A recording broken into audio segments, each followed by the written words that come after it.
तारीख थी 3 दिसंबर 1971 की। सर्दियों का मौसम चल रहा था। फौजी भाई बॉर्डर पर मुस्तैद थे। तभी सरहद को चीरकर पड़ोसी ने एक नापाक चाल चली थी और अचानक हमें भी एक जंग में शामिल होना पड़ गया था। मगर जंग का अंजाम ऐसा होगा, ऐसा तो पाकिस्तान ने भी नहीं सोचा था। आखिर उन दिनों क्या हो रहा था और फिर भारत ने हारी हुई बाजी को जीत में कैसे बदला था, आप देख रहे हो। तो चलते हैं इतिहास के पुराने पन्नों में। आज से करीब 52 साल पहले बाकी देशों की तरह भारत भी धीरे धीरे आगे बढ़ रहा था। जब 1947 का बंटवारा हुआ तब पाकिस्तान का इलाका 2 जगह पर हुआ करता था।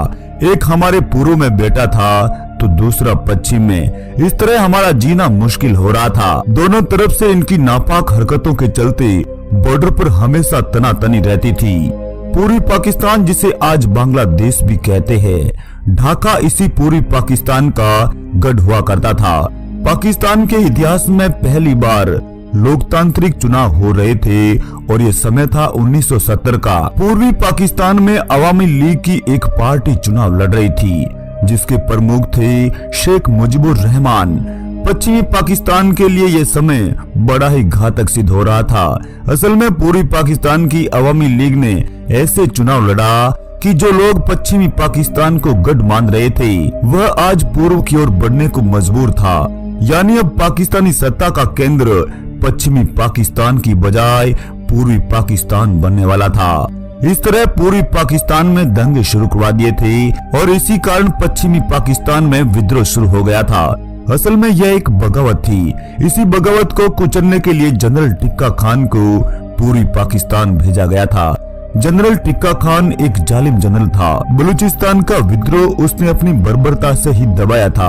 उसने बलूचिस्तान में ऐसा कत्लेआम करवाया कि लोगों ने उन्हें कसाई तक की उपाधि दे डाली थी। तब से उस जालिम टिक्का खान को बूचड़ो बलूचिस्तान कहा गया और फिर तय समय में टिक्का खान पूर्वी पाकिस्तान पहुंच गया था। टिक्का खान के नेतृत्व में पाकिस्तानी सेना ने अत्याचार की सारी हदें पार कर दी थी और इसी कारण पूर्वी पाकिस्तान के नागरिक भारत की ओर पलायन करने लगे और ये संख्या हजारों में नहीं बल्कि लाखों में थी। भारत के सामने शरणार्थियों को लेकर एक संकट पैदा हो गया था। भूखे प्यासे और पीड़ित बंगाली भारत की तरफ आगे बढ़ने लगे। धीरे धीरे हमारे लिए मुश्किलें बढ़ रही थी। इस तरह बड़े पैमाने पर भारत के लिए शरण देना मुश्किल हो रहा था। उस समय भारत की बागडोर श्रीमती इंदिरा गांधी के हाथों में थी। श्रीमती इंदिरा गांधी जानती थी कि समस्या का स्थायी हल ढूंढना होगा और फिर आनंद फानंद में ही एक मीटिंग को बुलाया गया और उसी मीटिंग में मौजूद थे भारत के फील्ड मार्शल सैम मानेकशॉ।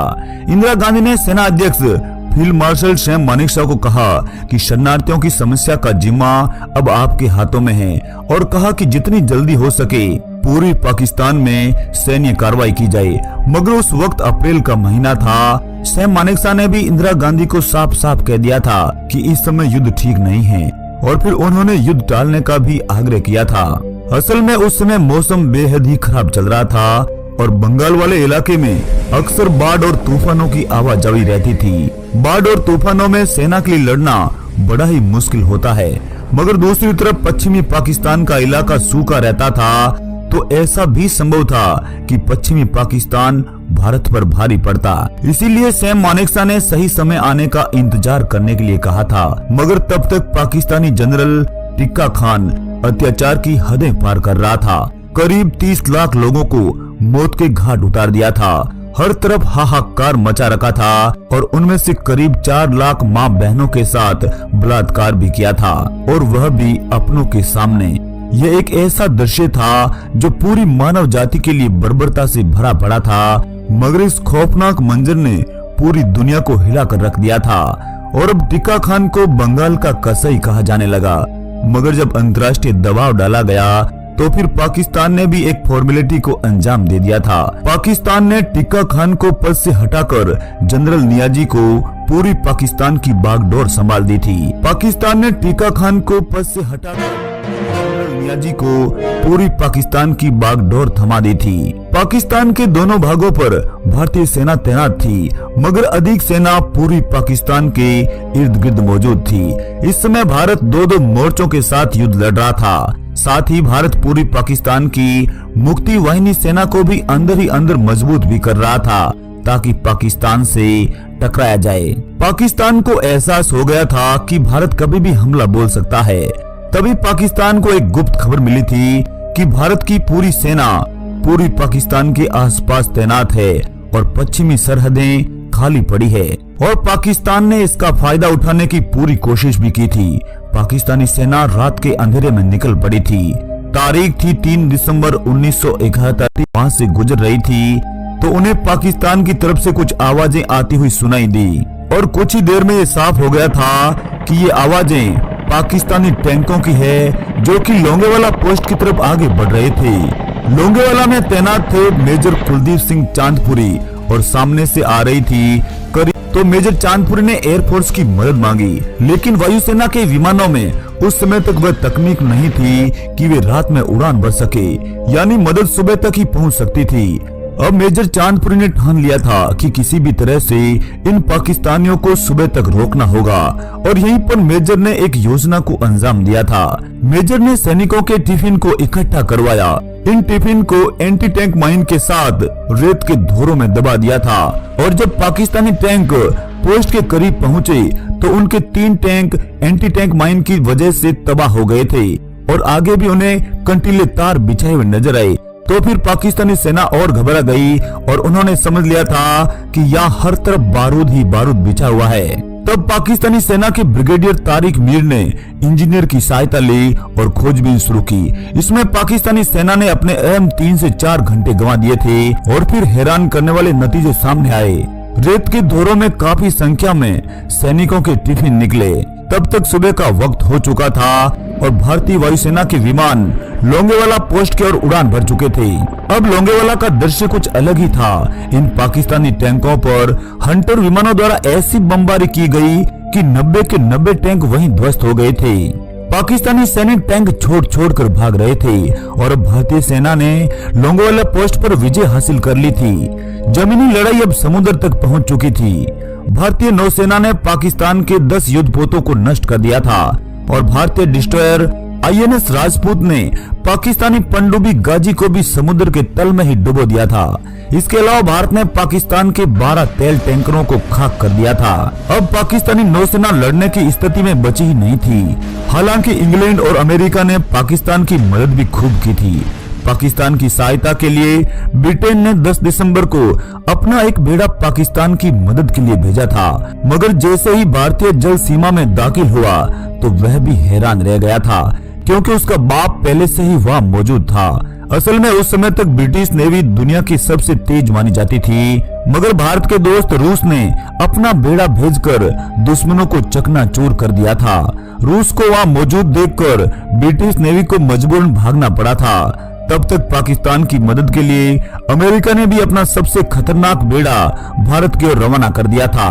जैसे ही अमेरिकी समुद्री जहाज भारतीय जल सीमा में दाखिल हुआ तो उन्हें रूसी डिस्ट्रॉयर और क्रूजर ने चारों तरफ से घेर लिया और उस पर मिसाइलें तान दी थी और साथ ही रूसी पनडुब्बी भी जल सतह से ऊपर आ गई थी। इन सब को देखकर अमेरिकी बेड़े को भी उल्टे पांव भागना पड़ा था। अब पाकिस्तान को हर तरह से हार का सामना करना पड़ रहा था। यहाँ पर दाल गलती नजर नहीं आ रही थी। तभी पाकिस्तान ने यूएनओ का सहारा लिया। तब पाकिस्तान भारत के खिलाफ यूएनओ जा पहुंचा और युद्ध विराम की गुहार लगाई, पर भारत के दोस्त रूस ने इस पर भी वीटो कर दिया था।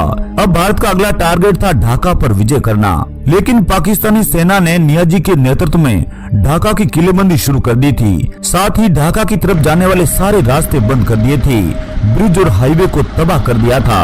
अब पाकिस्तानी सेना अपनी पूरी ताकत ढाका की रक्षा के लिए लगा रही थी। भारतीय सैनिक तेजी के साथ ढाका की ओर बढ़ रहे थे। सभी पुलों को बर्बाद कर दिया था। मजबूरन भारत को अपने सैनिकों को विमानों के जरिए ढाका में उतारना पड़ा था। फिर भारतीय विमानों ने ढाका पर इतनी बमबारी की कि पाकिस्तानी झुकने को मजबूर हो गए थे। ढाका गवर्नर हाउस पर भी उस वक्त बम गिरे थे जब गवर्नर हाउस में पाकिस्तान के बड़े अधिकारियों की एक अहम मीटिंग चल रही थी। इससे घबराकर पाकिस्तानी गवर्नर ने इस्तीफा तक दे दिया था। अब ढाका को भारतीय सेना ने चारों तरफ से घेर लिया था और इससे नियाजी भी घबरा गए थे। अब उनके पास भारतीय सेना को रोकने का कोई रास्ता भी नहीं बचा था। अमेरिका, ब्रिटेन और चीन भी चुप बैठे थे और घुटने टेकने पड़े थे। पाकिस्तानी सेना ने सरेंडर कर दिया था। करीब 93,000 पाकिस्तानी सैनिकों ने हथियार डाल दिए थे और जनरल नियाजी ने अपनी पिस्तौल हिंदुस्तान के कदमों में रख दी थी। यह दुनिया का अब तक का सबसे बड़ा आत्मसमर्पण था, जो कि Guinness book of world record में भी दर्ज है। हालांकि पाकिस्तान को अमेरिका, ब्रिटेन, चीन, श्रीलंका से मदद तो खूब मिली थी, लेकिन भारतीय सेना के सामने टान ने अपनी आधी जमीन गंवा दी थी। पाकिस्तान की अर्थव्यवस्था तहस नहस हो गई थी। आधी जल सेना, चौथाई वायुसेना और 1/3 सेना को इस युद्ध में गंवा दिया था।